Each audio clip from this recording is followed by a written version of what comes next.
Everyone loves a great Cinderella story. We cheer, whistle, and clap when the underdog wins, or see the little guy beat the big guy, because we can relate. We know about struggle and fear in our own lives, so these stories can inspire and even move us to greatness. Movies like Rocky are Cinderella legends that make us shout our applause.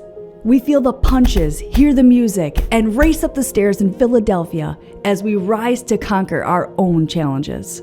When these stories touch a personal nerve laced with family jealousy, power grabs, sexual undertones, or false accusations, we can relate, and the stories come alive.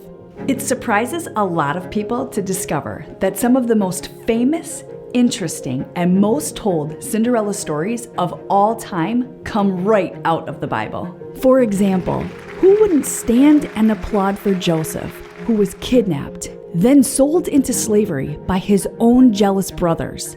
Later, he was innocently accused of attempted rape and sent to prison to die, but ultimately became Pharaoh's prime minister, the second most powerful man in Egypt.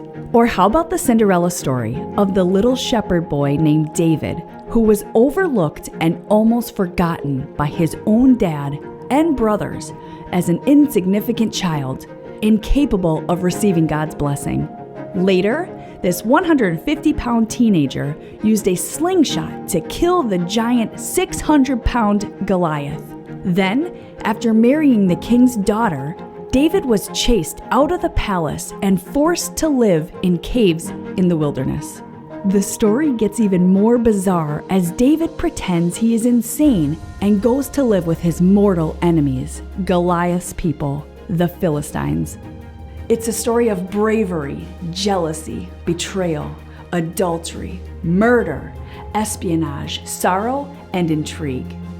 And ultimately, David became the most famous king in all of world history and all of literature. But my favorite Cinderella story of all time is the one about Jesus and his younger brother James. James was like Cinderella's stepsisters because he sure didn't believe in Jesus. After all, can you imagine if your brother, the kid you grew up with, claimed to be the Messiah? Really? You'd try to reason with him, shake your head at him, argue with him, and most likely laugh at him in disbelief. What a loony bird. Imagine being Jesus' brother for 30 plus years, and what a ruckus of talk and gossip as everyone talked about Jesus. Jesus healed this guy. Jesus said this and that. Jesus turned the water into wine. Really? Jesus made lepers clean? He raised people from the dead? Really? Then imagine how James must have felt as he watched the killers from Rome torture, crucify, and bury Jesus. And all for what?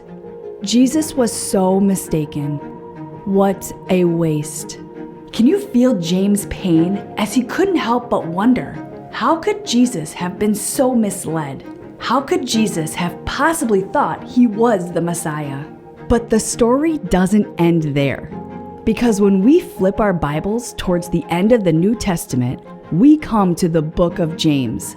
In the very first sentence, James introduces himself as James, a servant of God and of the Lord Jesus Christ. What an incredible, over-the-top statement from someone who once denied that Jesus was the Messiah. What caused James to go from unbeliever to believer? There's only one possible explanation, that James was someone who physically touched and talked with the risen Jesus. The same Jesus that had been killed, the same Jesus who claimed to be God, and the same Jesus whom James had once denied.